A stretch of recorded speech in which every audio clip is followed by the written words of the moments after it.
طبعا قبل أي حاجة يا صديقي ما تنساش تصلي على النبي. بيبدأ فيلمنا داخل سجن، وبنشوف مأمور السجن ومعاه بعض الحراس رايحين لزنزانة شخص ضخم بيبقى قاعد ساكت، وبيدخل مأمور السجن عليه 3 مساجين تانيين، ونشوف إن في كاميرا بتصورهم من فوق. الشخص ده ما بيهتمش وبيقوم يضرب أول واحد فيهم ضربة قوية جدا. بعد كده الاتنين التانيين ضربوه، بدأت الخناقة. الشخص ده هنا قدر يسيطر على الوضع ومسك أول واحد وكسر رقبته، والتاني خنقه وقدر انه يخلص عليهم. على الجانب التاني بقى بنشوف مجموعة قاعدة بتتفرج على الفيديو، وفيهم واحد بيعجب بالشخص ده واللي بيكون اسمه بريك وبيطلب انه يجيبه. بنشوف بعديها ان في شخص راح للمأمور ودفع له فلوس على اساس انه يخرج الشخص ده، والمأمور هنا بيوافق. بعدها بريك ومعاه الفريق بتاعه بيسألهم على التحديثات الجديدة. واحدة منهم وبيكون اسمها بيلا بترد عليه وبتقول له ان احنا عندنا اعلانات جديدة وجاهزة للبث، فبيرد عليها وبيقول لها حطي معاهم شوية لقطات للشخص ده، وبيسيبها وبيروح لإيدي. وبنعرف إن إيدي مسؤول عن السوشيال ميديا والمنتديات، وبيقول له ان موقعنا بيدخل له 700 زياره في الدقيقه الواحده. هنا بريك بيقول له ان بيلا عندها اعلان جديد وانشره على موقع المصارعه والجيمرز، وبنعرف انهم هيعملوا بث مباشر كمان 22 ساعه. بعد كده بيخرج وبيقابل صاحبه اللي بيكون اسمه غودي، وغودي هنا بيقول له ان امرنا انتهى والبرنامج ده مش هيتذاع. بعد كده بيساله عن السبب.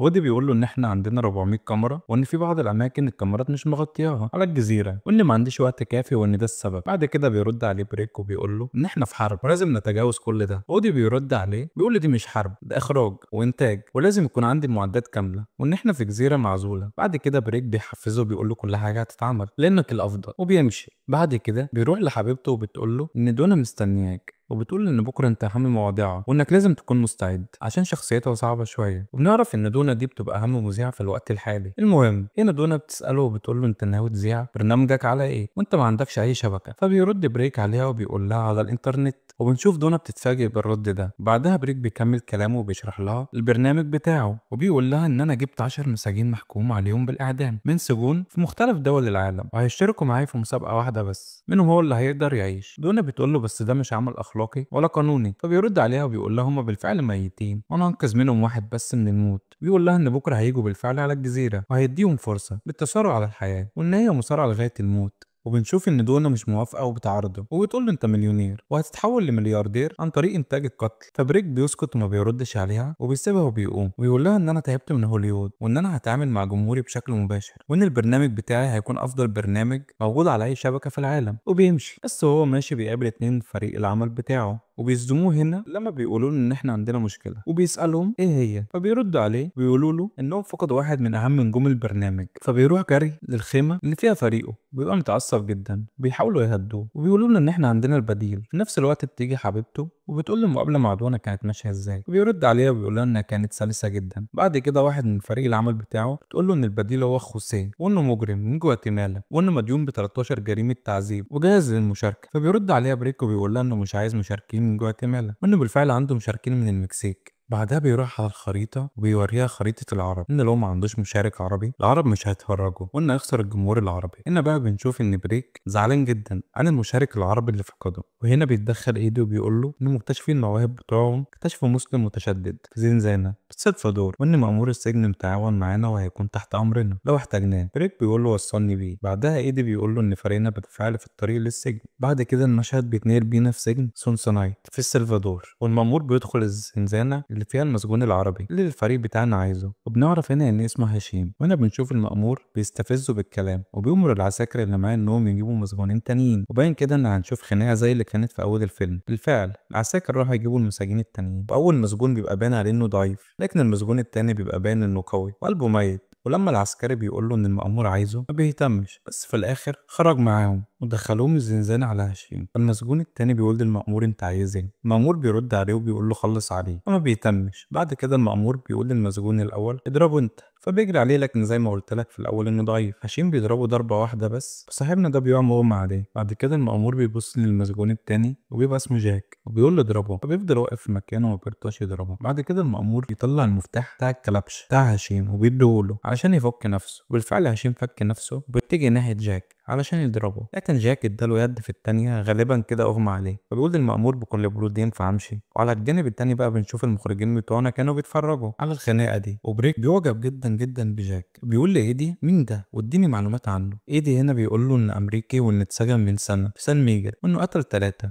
ومستني حكم الإعدام. بعد كده اللي معاه بتقول له أنت كنت عايز شخص عربي، يقول لها انسى العربي ده، وبالفعل بيركب الطيارة وبيتجه للمنطقة اسمها إيتاب في غينيا الجديدة. وبعد كده لما بيوصلوا بنشوف صاحبنا كونراد وحواليه مجموعة تانية من المساجين، وهنا واحد بيتريق عليه وبيقول له أنت أمريكي أنا هقطعك. بعد كده بنشوف ان في مجموعه كبيره من المساجين وكلهم مجرمين جدا. بعد كده بيجي بريك شاف واحده من ضمن المساجين دول فبيبص لها وبيستغرب. بعد كده بيروح بريك لجاك وبيعرفه عن نفسه، بيقول له انه منتج تلفزيوني ممكن تكون سمعت عني. فبيرد جاك وبيقول له انا ما بتفرجش على التلفزيون في الفتره الاخيره. بعد كده بريك بيشرح له اللعبه، بيقول له انك هتتقاتل مع البقيه ولو فضلت حي ل 30 ساعه حررك وهديك مبلغ كويس. جاك هنا بيرد عليه وبيقول له علاقه ده بالتلفزيون. بريك بيقول له مش التلفزيون ده الانترنت، واني عامل بث مباشر على الانترنت العالمي في المسابقات دي. وبعد كده بيقول له ان السي في الاجرامي بتاعك ضعيف جدا، وانك امريكي وفجرت بنايه في السلفادور ودوت ادى لقتل 3 اشخاص. وبعد كده بيقول له كنت بتعمل ايه في السلفادور وليه فجرت البنايه دي. فبيرد عليه جاك وبيقول له البنايه دي كانت بتحجب ضوء الشمس عني. بعد كده بريك قعد يتعرف عليه اكتر، وبنشوف ان بريك زود السي في بتاعه وكتب فيه انه مجرم فجر بنايه لذوق الاعاقه قتل العشرات منهم. وكان واضح جدا انه بيعصب جاك، لكن جاك رد عليه وقال له انا ما اعرفش انت مين ولا بتعمل ايه، لكني مش مهتم وانا ما بحبش الالعاب. وبريك هنا بيقول له مش المهم انك تفوز بس الاكيد انكم هتلعبوا، وبيسيبه وبيمشي ويقعد يبص لباقي المساجين لغايه ما بيروح الاتنين. وبنعرف هنا انهم متجوزين وبيتكلم معاهم وبيقول لهم انكم ممكن تتقاتلوا كفريق بس واحد منكم بس اللي هيفضل عايش وهيخرج من الجزيره. وطبعا ده خلى مرات المجرم تضربه والحراس بيمسكوها. بعد كده بيجي واحد من الفريق وبيتكلم مع المساجين وبيقول لهم ان في رجليكم جهاز يحتوي على 560 جرام من المتفجرات البلاستيك، وانها كفيله انها تحرقكم، وان بعد 30 ساعه من دلوقتي هتتفاعل المتفجرات دي، واللي عايز يشيل المتفجرات لازم يبقى هو الناجي الوحيد، ولو حاولتم انكم تفكوا الاسلاك بتاعتها هتنفجر على الفور. وبيدي اشاره لزميله انه يفعل القنابل، وبكده بيكون الوقت التنازلي ابتدى،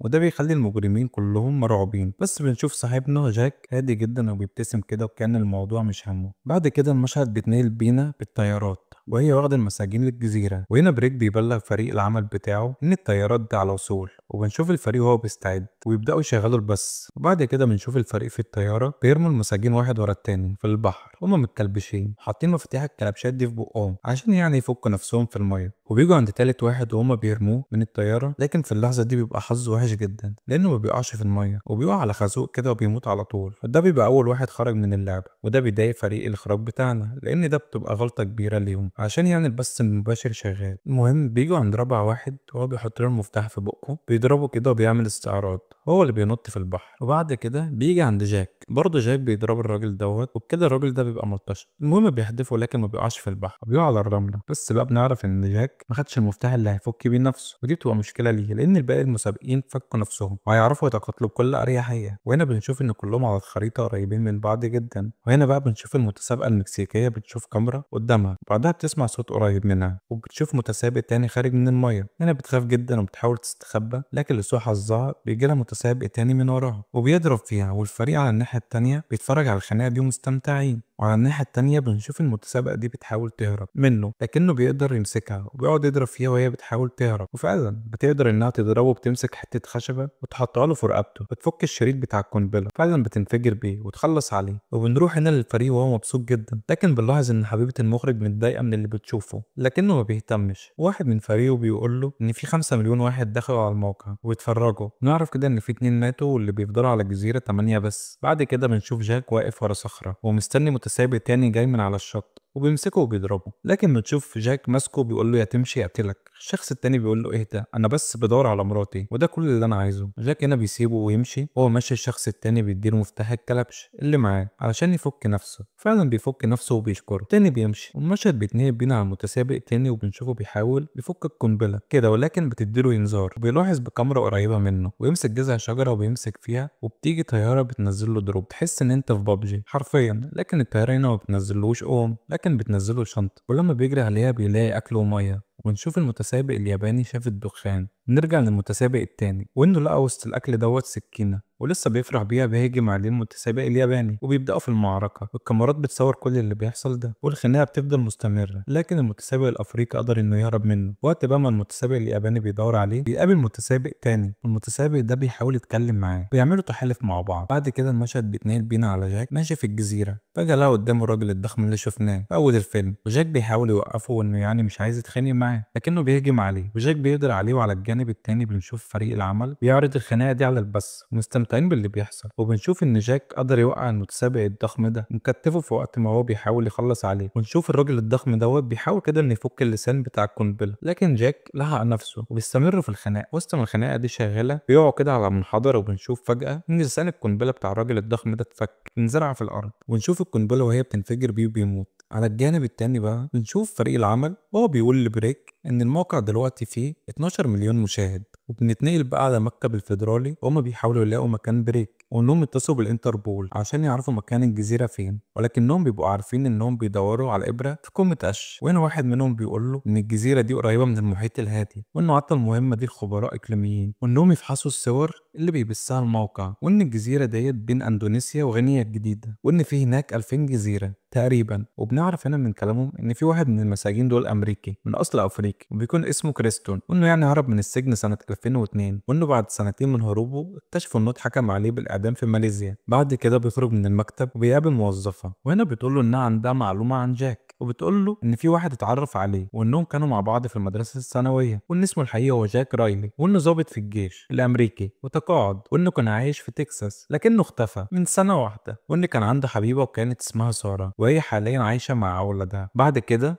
المشهد بيتنقل بينا لساره وهي واقفه في المطبخ تعمل ايه يعني اكل لاولادها، وبيجي لها مكالمه تليفون واللي بيكون العميل ويلكنز من المباحث الفيدراليه، وهنا بيقول لها كنت عايز اسالك شويه اسئله عن جاك. بعد كده بقى بتاخد عربيتها وبتروح لحانه كده، بنعرف انها شغاله هناك، وبتكلم صاحب الحانه وبتقول له ان هي عايزه تستخدم الكمبيوتر بتاعه، فبيوافق وبيقول لها بس في ايه، بترد وبتقول له الموضوع عن جاك. هنا بنشوفه وهو مصدوم كده وبسرعه بيفتحوا الكمبيوتر وبيدخل على الموقع بتاع اللعبه، وبتلاقي صوره جاك ومتقدرش تمسك نفسها وبتعيط. صاحب الحانه هو واحد تاني واقف معاهم بيقروا السيفيل اللي بريك كاتبه عن جاك، بيبقوا مصدومين، لكن ساره بتبقى عارفه ان كل ده كذب. على الجانب التاني بقى بنشوف المتسابقه المكسيكيه في الجزيره تلمح ان في حد بيقرب عليها، فبسرعه بتستخبى، واول ما بيقرب ناحيتها بتلاقيه انه جوزها، فبيفرحوا ان اخيرا لقوا بعض. وقت ما هم قاعدين مع بعض بنشوف المتسابق اللي اتحالف مع الياباني في الاحداث اللي فاتت هجم عليهم، والمكسيكي هنا بيبعد مراته وقعدوا يتخانقوا مع بعض، ونشوف ان المكسيكي فعلا قدر يسيطر عليه، لكن فجأة مراته بتناديه وبيتصدم هنا لما بيلاقي الياباني ماسك مراته، وهو باصص لها بيقدر المتسابق التاني انه يضربه ويكسر رجله ويمسكه ويكتفه، وبيروح لمراته وبيفضل يضرب فيها. وعلى الجانب التاني صحابنا بيتفرجوا على الكاميرات بيبقوا متضايقين جدا ان التغطية بتاعت الكاميرات ضعيفة، وهنا حبيبة بريك بتقول لهم انهم يوقفوا اللي هم بيعملوه لانها متعاطفة مع المتسابقين، لكن بريك بيرد عليها وبيقول لها ان ديت قاتلة وقتلت ناس كتير مع جوزها، وان هي كده كده كانت هتتعدم. في الوقت دوت غولدي قطع كلامهم وبيقول له انه عايز يخرج لانه مش حابب اللي هو بيشوفه، وان هو هيفضل مع بريك. وبريك بيسأل ايدي وبيقول انتوا معايا ولا لا،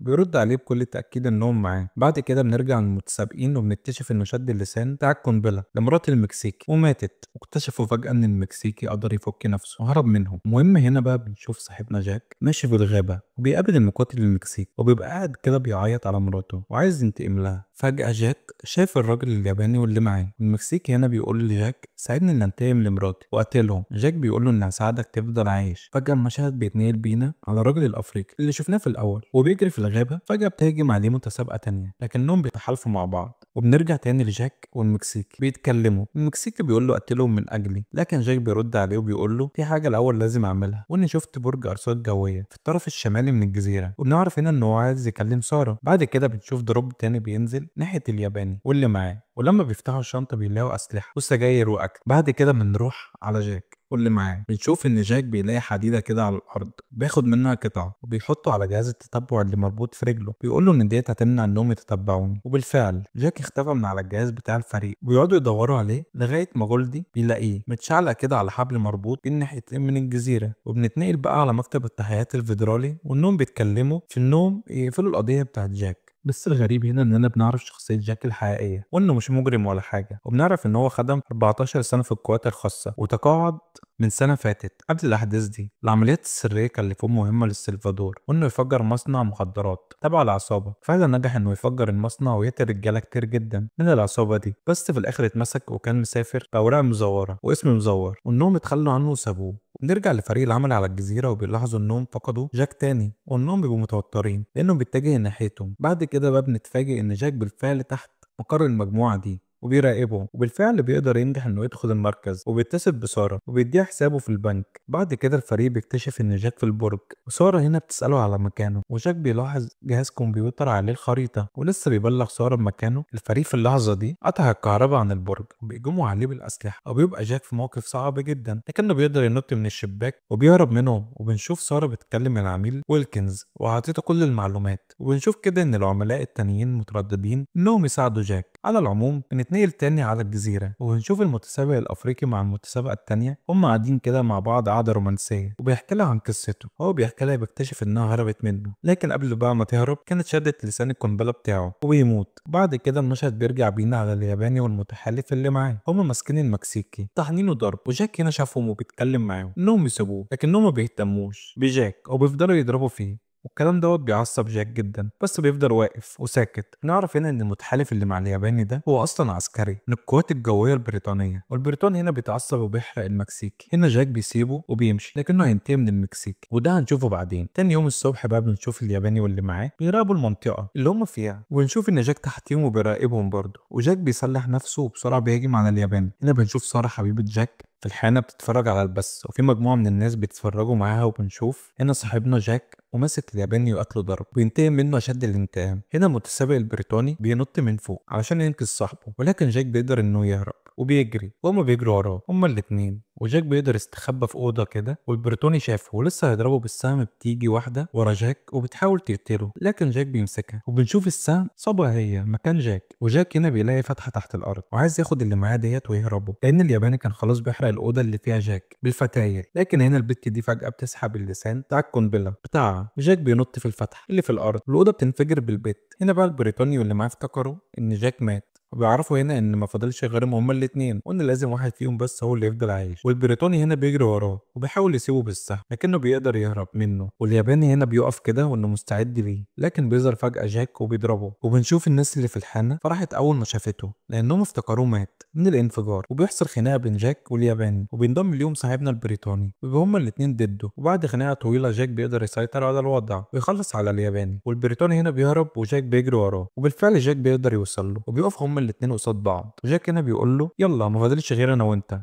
لكن البريطاني بيقول له مش النهارده، هنتخانق بس في وقت تاني. وبينط من على حافه الشلال اللي هم واقفين عليه، والناس اللي في الحانه هنا بيبقوا عارفين ان جاك مش هينط وراه، لكن جاك بيفاجئهم وبينط. وبعد كده بنشوف جاك في الوادي هو بيدور عليه، وبنتفاجئ ان في طياره تانية جت من فوق وبينزلوا ناحيه البريطاني ده الدروب. وعلى الجانب التاني بقى بنعرف ان بريك وقصد انه يساعد البريطاني. وجاك لما بيشوف الطياره بيعرف هنا ان البريطاني مستخبي هناك، لكن ما يعرفش المفاجاه. جاك بيقرر يجري ناحيه الطياره، وفجاه بيقابله البريطاني وبيضرب عليه نار. نعرف ان الطياره دي نزلت له بندقيه، ونشوف ان جاك قدر يستخبى ورا صخره. كل اللي في الحانه بيبقى باين عليهم القلق والتوتر. في وقت بقى ما الذخيره اللي معاه خلصت جاك بيقوم وبيحاول يهرب، لكن البريطاني قدر يعمر السلاح تاني وصاب جاك في كتفه، وجاك بيقدر ينط في البحر، والبريطاني بيفضل يضرب بشكل عشوائي. بعد كده بيمشي شويه وبيسمع صوت لكنه بيقابل اتنين من المصورين وبيضرب عليهم نار هما الاتنين وبيخلص عليهم وبياخد السلاح بتاعهم. وبعد كده بيمشي شويه ناحيه الصخور، وبيبقى جاك مستخبي ورا شجره وبيهجم عليه من ظهره وبيقدر يوقع الاسلحه اللي معاه، وبيتخانقوا هما الاتنين بكل قوتهم. في وقت بقى ما هما الاتنين قاتلين بعض ضرب، البريطاني بيقدر يمسك سكينه بيضرب بيها جاك وبيسيبه في كتفه. جاك بيوقع بعيد عنه، وصاحبنا التاني بيمسك الخرطوش، لكن جاك بيوقع نفسه ناحيه البحر وسلاح صاحبنا دوت بيخلص. وبنشوف ان جاك طفى على وش الميه وبيبان عليه انه مات. كل اللي في الحانه هنا هما بيشوفوا المنظر ده بيعيطوا بما فيهم ساره، والمشهد بيتنقل بينا على فريق العمل وبيبان كده ان جاك مات. على الجانب التاني بقى بنشوف تحقيقات الفيدرالية قدروا يحددوا مكان الجزيرة، وطبعا ده بعد فوات الأوان، وإنهم هيوصلوا خلال ساعة. وبنشوف إن البرنامج ده حقق 40 مليون مشاهدة، وإن في 171 دولة على مستوى العالم بيتفرجوا عليه. في الوقت ده واحد من فريق العمل بتاع بريك بيقول له إن البحرية الأمريكية قدروا يحددوا مكانهم، وبريك هنا بيقول له طيارات جهزها، فبيرد عليه وبيقول له إن الطيارات بالفعل نقلت فريق الإعداد لبر الأمان، وإنه ما تفضلش غير طيارتك أنت بس. فبيقول له قابلني عندها. وبنعرف من هنا إن بريك هيتخلى عن الباقي ويهرب. وهنا جولد بيكتشف الامر، بيحاول يوقف بريك، لكن بريك واللي معاه بيضربوه وبيقتلوه. بعد كده بنشوف عربيه بتنقل المتسابق البريطاني للمقر بتاعهم، بيتكلم بريك معاه ويبارك له انه حر، لكن البريطاني هنا بيقول له فين الفلوس اللي اتفقنا عليها. لكن بريك بيقول له انا اللي خليتك تفوز ومفروض تبقى فرحان انك حر. وبنعرف ان بريك مش هيديله فلوس ولا حاجه، وده بيعصب صاحبنا جدا بس بيفضل ساكت. على الجانب التاني بقى بنتفاجئ، طبعا مستني اقول لك ان جاك لسه عايش. احب اقول لك يا صديقي بيحكي ان جاك لسه عايش فعلا، ونشوفه وهو بيفوق على الجزيره. بعد كده المشهد بيتنقل بينا على صاحبنا البريطاني واقف مع اتنين حراس وبياخد منهم سيجاره، وفجاه بيضربهم وبياخد منهم الاسلحه وبيخلص عليهم، وبيدخل على الفريق وبيسال واحده فيهم فين مكان بريك، فبترد عليه وبتقول انها ما تعرفش، فبيضرب عليها النار وبيخلص عليها وبيبدا يضرب النار عليهم. وبنشوف في الوقت ده بقى ان جاك وصل للمركز وبيشوف جثه الحارس وهو مرمي على الارض، وبيسمع صوت ضرب النار وبيجري عشان ياخد السلاح اللي على الارض،